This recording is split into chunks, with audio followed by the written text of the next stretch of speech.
Death metal has been pretty awesome this year, and we're gonna round up our picks for 2024 so far. Are you prepared to be pummeled? Leave your picks down below, but get ready for ours first.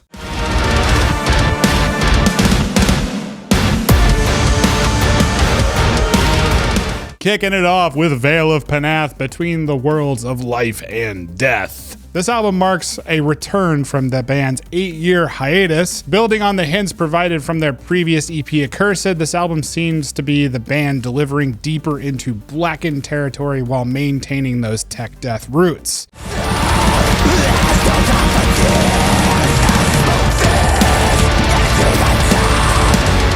What sets this album apart is its ability to blend extreme metal with powerful melodic themes. The guitars and orchestral arrangements intertwine together, crafting moments of urgency and also emotional depth. Vale of Pnath also introduces groovy synth elements that work really well here, adding a slick and novel dimension to the sound of the record.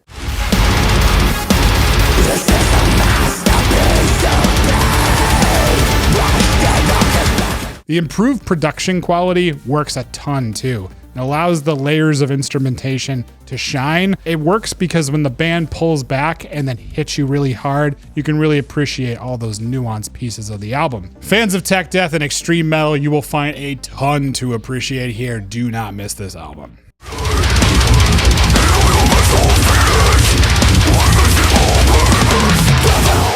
Aborted, Vault of Horrors. Brandon talked about this record a couple months ago, noting it for its persistent chaos and diverse track list.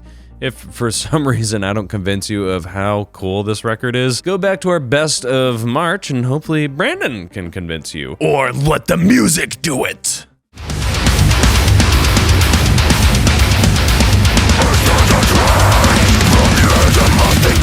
Yeah, dude, this band has been a long-time favorite. I even had the privilege of seeing them live 10 years ago. I can't believe it's been that long at the Middle East in Boston. If you aren't aware, Vault of Horrors is a sort of compilation with each track featuring a guest vocalist.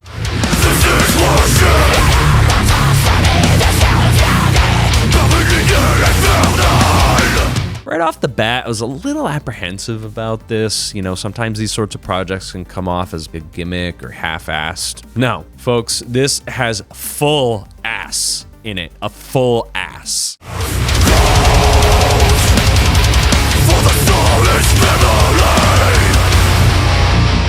To be real.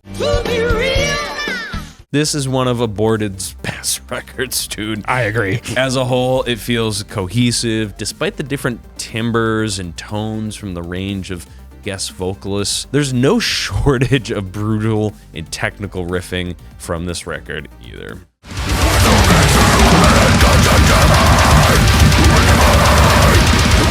A very good record, like we said, one of their best from a classic death metal band. Work this one. Work your ass. A full ass.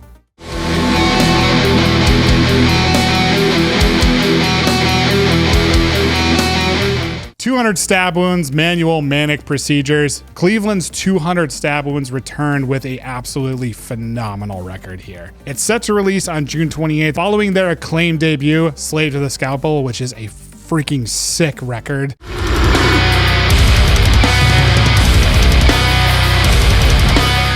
This sophomore effort is a relentless onslaught of old school death metal with a modern twist. The album artwork depicting graphic surgery sets the tone for blood-soaked brutality that just awaits within.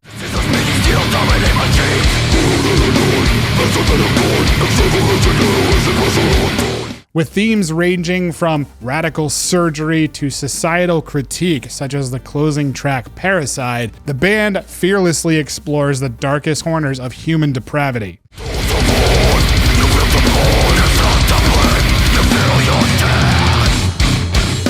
You might have already heard the lead single, Hands of Eternity, and you know what? It's pretty friggin' awesome. It delves into the torment of being trapped within your own mind, showcasing the fusion of heavy death metal riffs, structured melodies, and those groovy-ass rhythms that the band is known for.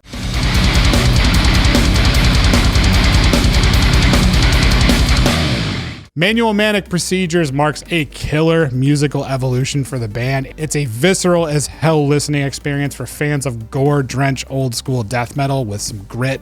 Don't miss this album.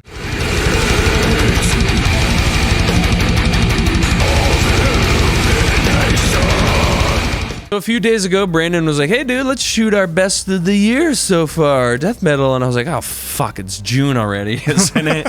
Forge mates, my death metal list was weak. So I scrambled, I went on Metal Storm and Rate Your Music and see what's good, and came across this gem, oh boy.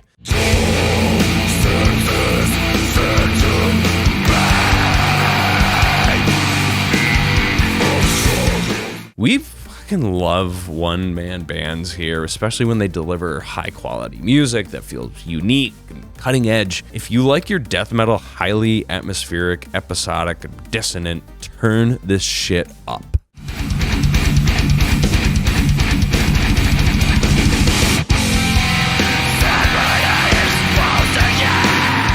This is for fans of Gorguts, Ulcerate, or Blood Incantation. Unlike some of the other death metal out there, this record isn't afraid to introduce clean passages, ambience, or even just the sound of the human breath.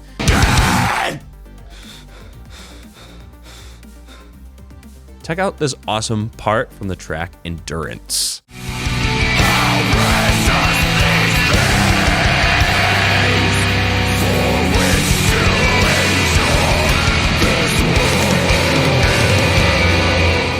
I love that shit, man. And this whole record has a genuinely disturbing feeling of filth while remaining highly listenable. One of the best out of all of these, dude.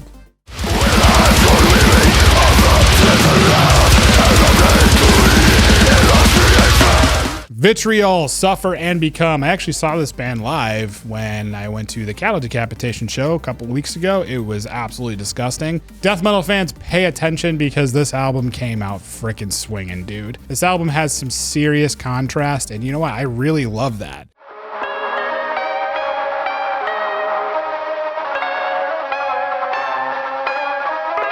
The highs are really high and the lows are very, very low, and it conveys intensity and maturity compared to their great debut. This time around, though, Vitriol allows more breathing room in the compositions and production. Think like Gorguts, but with somehow more burl to it. I don't know how you do that, but they did it.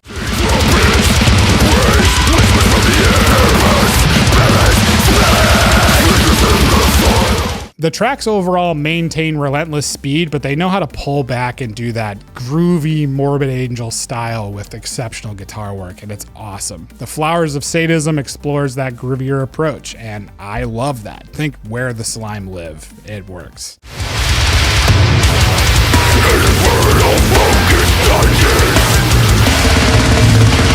You can tell that this is a band that showcases nothing but rage and suffering throughout the transformation of this album, and this is a band that's unafraid to experiment with brutality in many forms. I predicted that this would hit our year-end list, and you know what? It's here still in the middle of June.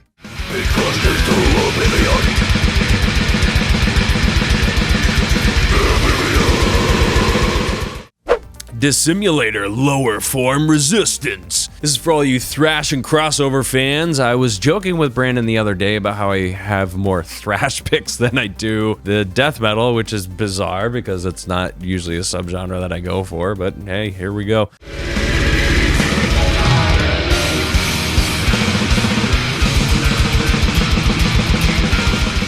This one stands very well on its own in the death thrash crossover category.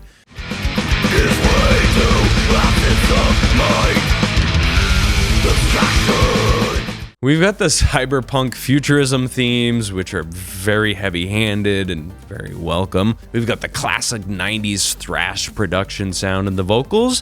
While they do get a little bit monotonous, they're pretty solid.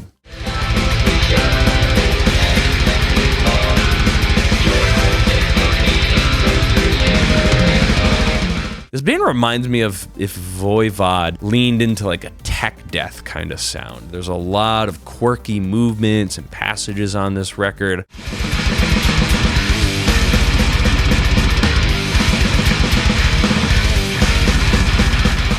I enjoy this album a lot, despite there being a lot of thrashy DNA. The themes, production, and riffs are all up my alley, so yeah, this one belongs on here.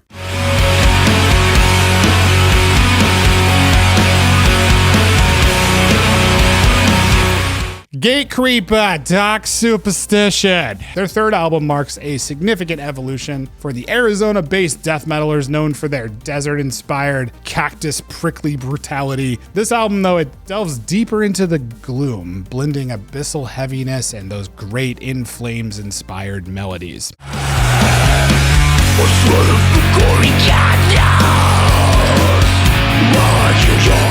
Following the refreshing mix of their last few releases, but then getting into the newer stuff here, they've released a fantastic record backed by Nuclear Blast, and you know what? That was a good move. This album features standout tracks like Dead Star, The Black Curtain, Superstitious Vision, and it showcases their maturing sound. Sure, it's not reinventing the death metal wheel, it's dismember worship, but you know what? I fucking love Dismember, so who cares?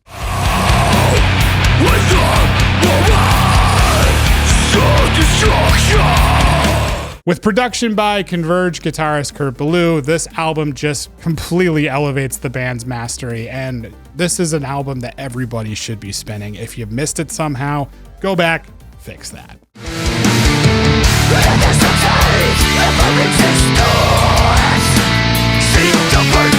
Job for a cowboy, Moon Healer. The trajectory of this band has been freaking insane, dude. When they came on the scene, I was really not into it. I was whole sick of the pig squeal, breeze, and the crab walking, and the just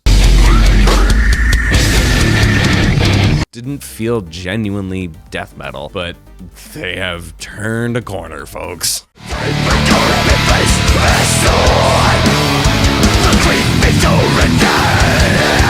If you can't tell by my lack of death metal picks this year, I don't know, man. I haven't really been feeling it so much this time around, but this record is just the exception in every regard. It showcases everything I love about modern death metal and just fits it very nicely into that 40-minute runtime. It's perfect.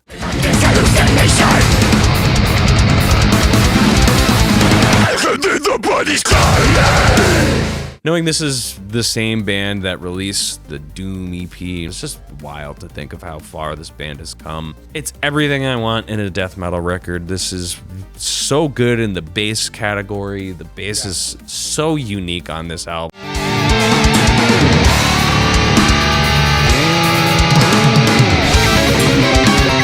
Sounds like it's built around the bass tones and the bass playing. From the pummeling, chaotic death metal, the atmospheric, psychedelic sections just is so good. So fucking good. Listen to this album if you haven't already.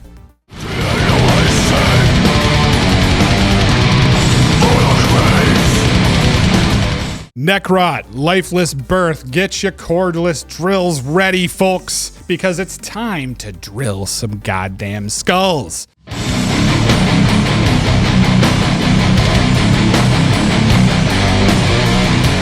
In the realm of death metal, few things rival the thrill of finely crafted brutality. I know you're kind of over death metal right now, that's what you told me, but surprisingly, death metal has become a massive, comforting staple in my day-to-day. I don't know what happened. Tracks like Cut the Cord and Drill the Skull showcase Necrot's descent into riff madness.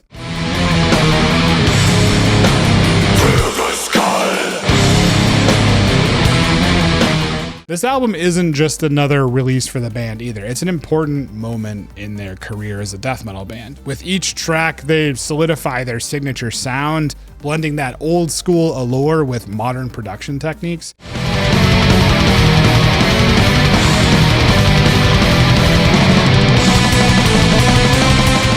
Greg Wilkinson did a phenomenal job here. The track list flows effortlessly, balancing that up-tempo aggression with moments of savage complexity. Necrot has raised the bar with Lifeless Birth, delivering their best work yet, in my opinion. If you're looking for some killer riffage with your roughage, look no further, folks, because this one's a goddamn slab.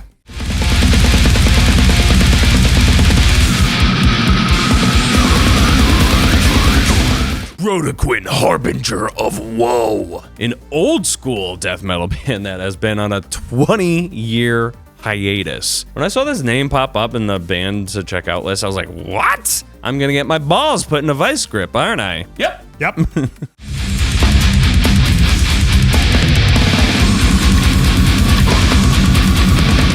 When this band came out, I didn't really get it / give a shit. They were also doing pig squeal vocals.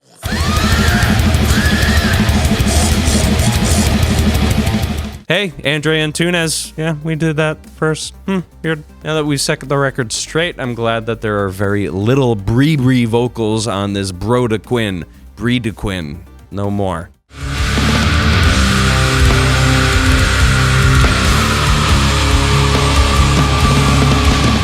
This record is unrelenting, dude. Typically, I like my death metal with a little more groove, some spots for introspection, or even just a break in the action to give my ears a rest. Yeah, That's for weak little baby boys. Not on this record, broder. Hi.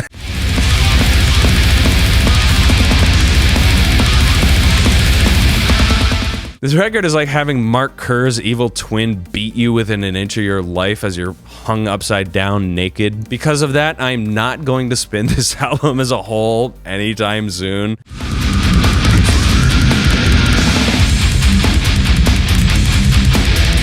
But there are some amazing songs that'll fit very well into your gym playlist for when you want to lift heavy things. If you like brutal death metal, this is like the album of this year. Insane. If you like death metal stuff, check out this Slam death metal video here. And we got some other playlists to check out. We've done some cool little topics on it. Make sure you thumbs up the video. Really helps us out. Go with the gods, Forgemates. The Harbinger of Woe is awaiting.